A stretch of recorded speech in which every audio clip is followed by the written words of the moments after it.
Pichincha Universal, generando noticias. Vamos a hablar ahora de la UNASUR, golpeada, sí, por varias decisiones en países que han decidido romper el organismo de integración, caso ecuatoriano. Específicamente en la Asamblea Nacional se tomó una resolución hace algunos días planteando la salida de Ecuador de este organismo regional. Inclusive en un hecho ya extremo que fue decidido desde otras partes, ¿no? El monumento del expresidente argentino y primer secretario general de la UNASUR, Néstor Kirchner, fue retirado el pasado jueves de los bajos del edificio en el que aún funciona la Secretaría General del organismo internacional. ¿Por qué se produjo este retiro de la estatua, que se dio 9 días después de que la Asamblea Nacional aprobara con 79 votos a favor, 36 en contra y 4 abstenciones la salida de Ecuador del organismo? ¿Qué es lo que pasó?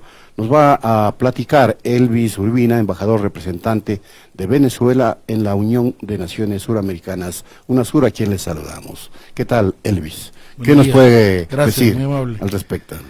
Y saludo a toda la audiencia del programa. Bien, lo primero que quisiera clarificar a toda la audiencia es que en realidad no tiene nada que ver la situación actual del edificio de UNASUR en cuanto al retiro de la estatua con la decisión de la Asamblea Nacional del Ecuador con relación a habilitar al Poder Ejecutivo para que proceda a formalizar la denuncia del Tratado Constitutivo de UNASUR y en consecuencia a activarse los 6 meses que establece el artículo 24 del Tratado Constitutivo respecto de que en ese periodo, al término de ese periodo, se cumplen se cumple la efectiva salida del Ecuador de UNASUR.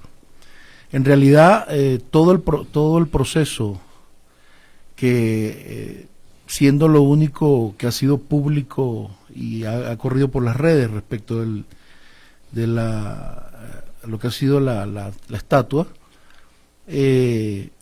forma parte de un proceso planificado y organizado entre la Secretaría General y los Estados miembros activos. Qué bien. Cuando digo Estados miembros activos me refiero a Venezuela, a Uruguay, a Bolivia, a Surinam y a Guyana, ¿no?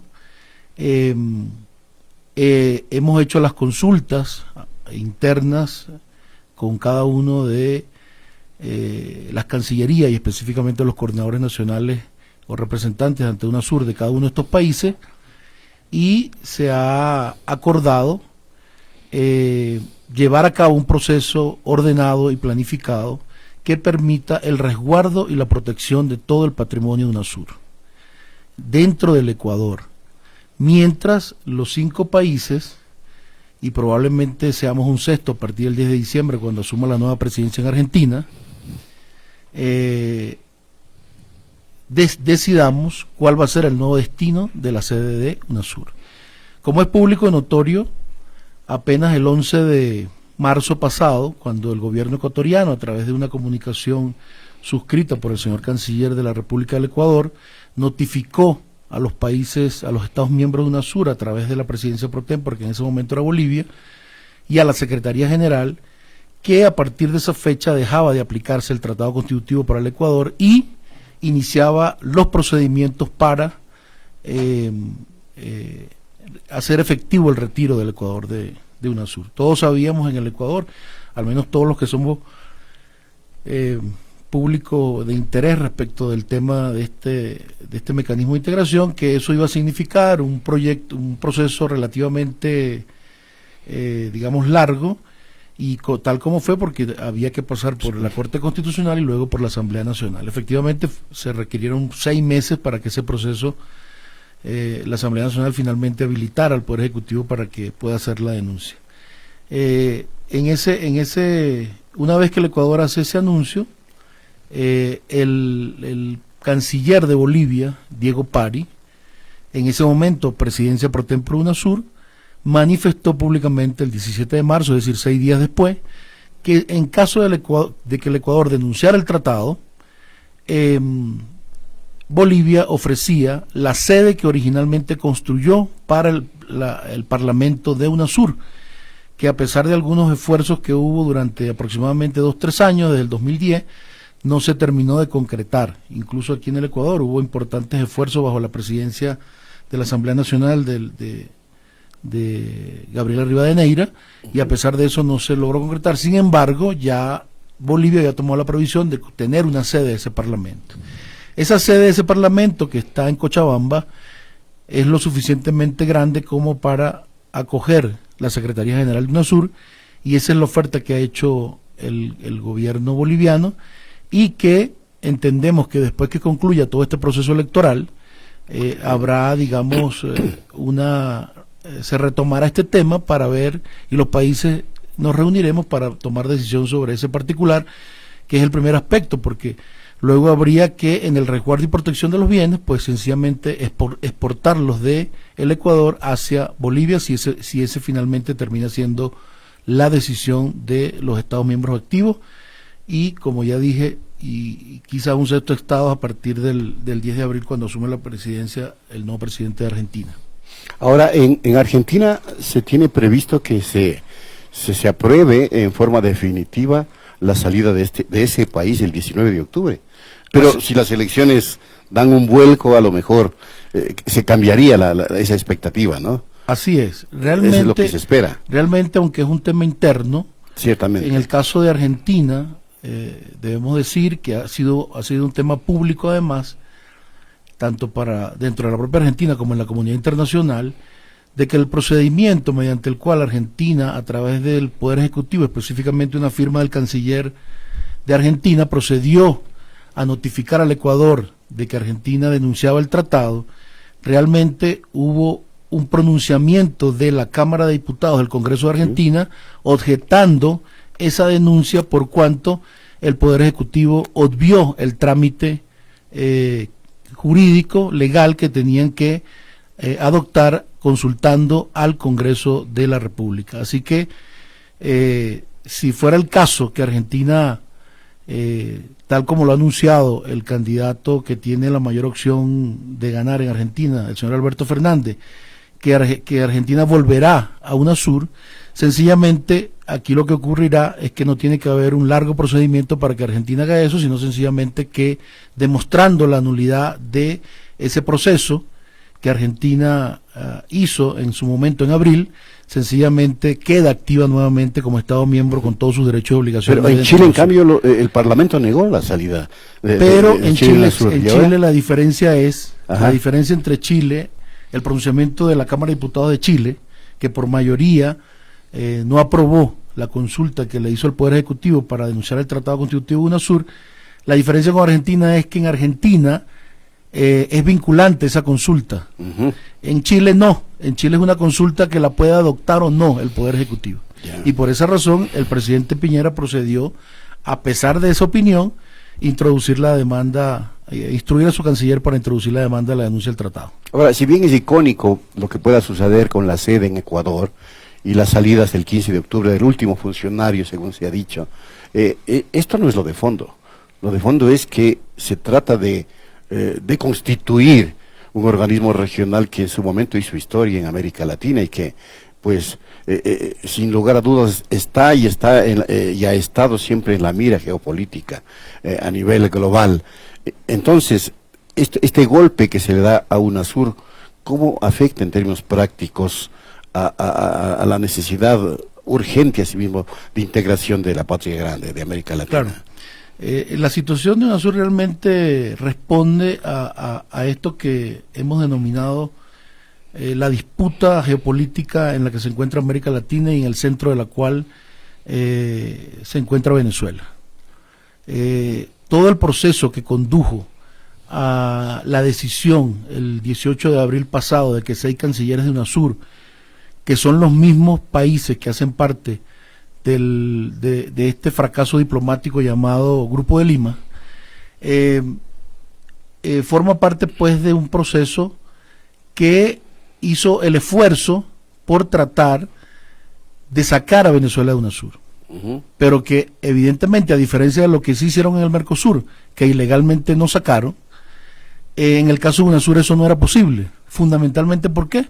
porque tenía que haber un proceso de debate y de consulta consensuada de lo que se hiciera en UNASUR. Entonces, como no pudieron sacar a Venezuela, pues decidieron irse ellos, pensando que, y en este momento creo que ingenuamente creyendo que, tal como lo han replicado algunos medios, ingenuamente también, creen que por el hecho de que 6, 7 países en este caso, que por cierto son 5 los que han denunciado efectivamente el tratado, todavía Perú no denuncia el tratado, y por cierto, Ecuador todavía no termina de concluir el procedimiento formal de la denuncia. Nosotros creemos que, digamos, concluidas todas la jornada que significó la Asamblea General de las Naciones Unidas, pues ahora vendrá ese proceso, esa formalidad que tendrá que hacer el Poder Ejecutivo ecuatoriano a través de la Cancillería. Caso inédito, por cierto, porque la denuncia del Tratado Constitutivo por parte del Ecuador tiene la particularidad de que es el Estado sede, del miembro sede. Por eso. Y sencillamente tiene que notificarse a sí mismo, en primer lugar, que va a denunciar el tratado y luego notificarle a los países. Entonces, en ese contexto, por supuesto, todo el boicot que se hizo contra UNASUR desde hace más de un año, específicamente con la salida de la Secretaría General del presidente Samper, hizo parte de la estrategia estadounidense de desarmar el proceso de integración suramericano, primero porque el gobierno de los Estados Unidos desacredita y bombardea sistemáticamente el multilateralismo. No le interesa el multilateralismo, le interesa la relación bilateral y unilateral grupal, tal como lo ha dicho nuestra vicepresidenta ahora en Naciones Unidas en su discurso. En consecuencia, UNASUR formó parte, en el caso de América Latina y específicamente en Sudamérica, de la estrategia de dividir a la región para poder lograr los propósitos que Estados Unidos se plantea en el caso de América Latina y específicamente aislar a Venezuela. Entonces, no es ajeno una situación de la otra y nosotros tenemos la responsabilidad, junto con los otros países que no se han sumado a esta iniciativa, de hacer todo el resguardo, no solamente del patrimonio UNASUR, sino también del proceso y del acervo y del legado que significó UNASUR en los últimos 10 años, porque si una cosa demostró UNASUR es que se constituyó gradual pero firmemente en una especie de eje de contención de la geopolítica de los Estados Unidos en la región. Y a las pruebas, ahí están las pruebas, digamos, en la historia de todo el rol que cumplió UNASUR con hechos importantes como el golpe de Estado en Paraguay, el intento de golpe de Estado en el Ecuador, y así como apoyó el diálogo en Venezuela a través de la gestión del presidente Samper, y asimismo, digamos que en Bolivia, con el proceso de secesión de Pando en el 2008, también cumplió un rol determinante, es decir, que demostró que era capaz de que en los temas políticos desplazara a la OEA en términos del protagonismo y el liderazgo que se requería, es decir, cómo sin los Estados Unidos efectivamente la región podía resolver sus propios problemas. Ahora, este cuestionamiento que ha sido el eje central por lo que se denunció el Tratado de UNASUR en Ecuador es que los estados no intervinieron de manera directa, sino los gobiernos cargados de ideología, y consecuentemente esto no posibilitó que tengan resultados contundentes, digamos, las políticas que se adoptaban desde el organismo regional. ¿Tiene validez el análisis o no? La verdad es que ese proceso ha sido así como el cuento del señor ladrón que pasa por la plaza corriendo y dice que el ladrón viene atrás. Es decir, han jugado adelantado en el sentido de decir que por culpa de Venezuela y por culpa de un proceso ideológico, UNASUR se ha, prestado al tema de favorecer una tendencia ideológica y política en el caso de UNASUR. Y ha sido totalmente lo contrario. Y la prueba está en lo que ha sido esa iniciativa, que por cierto recientemente ahora en Naciones Unidas han firmado una declaración presidencial en la cual, un reglamento, supuestamente los presidentes, donde acuerdan dar los primeros pasos para crear el denominado Prosur. ¿Qué ocurre? Sencillamente esa es la mayor prueba de la ideologización neoliberal de la creación de un mecanismo de integración que está concebido, además se están cuidando los presidentes que están participando de esto y los países de que sea un mecanismo que no tenga ningún control legislativo. Es decir, eso era un foro político que los cancilleres y los presidentes decidirán cuándo y cómo se modifica. ¿Qué es lo que se cuestiona? Y claro, y deliberadamente además dicen, aquí no participa Venezuela. Tratan de hacerle una invitación a los demás países para que se sumen, pero entiendo que en el caso, por ejemplo, del Uruguay, Bolivia, el caso de Surinam, son posiciones firmes en términos de que UNASUR debe continuar adelante, debe haber un esfuerzo para que UNASUR continúe adelante. Para nosotros esto es una dinámica regional que no es estática, digamos que hace parte de ese juego geopolítico en una dinámica que va en desarrollo y que evidentemente lo que nos permite es aprender de los errores para que un segundo momento de una refundación y una reconceptualización de UNASUR en las circunstancias actuales no tenga los vacíos y las omisiones que quizás se cometieron para que por esas debilidades estos países pudieran lograr lo que lograron, que fue paralizar UNASUR desde el pasado 18 de abril del 2008. Ahora, 2018. sin duda, sobre UNASUR también pesarán las expectativas geopolíticas que puedan desarrollarse en la historia que viene en términos electorales, porque no se puede dejar de lado que evidentemente hay voluntades de presidentes con un estilo y una concepción mucho más amplia y progresista, que son los que empujan y empujaron la formación de UNASUR, ¿no? Es que no hay como aislar la política de esto. Absolutamente. El tema más engañoso que se ha puesto en los medios cuando se denigra UNASUR, y que hizo parte del debate que hubo acá en la Asamblea, lamentablemente, porque no se corresponde con la realidad el que alguien afirme con tanta irresponsabilidad de que UNASUR se ideologizó estando presentes países que no tenían ninguna coincidencia ideológica, por ejemplo, con Venezuela o con el caso de, no sé, de Surinam o de Bolivia, etcétera. Cuando se fundó UNASUR, había 3 países que tenían tendencia neoliberal. ¿O es que no es verdad el caso de Chile, Colombia y Perú? Así es.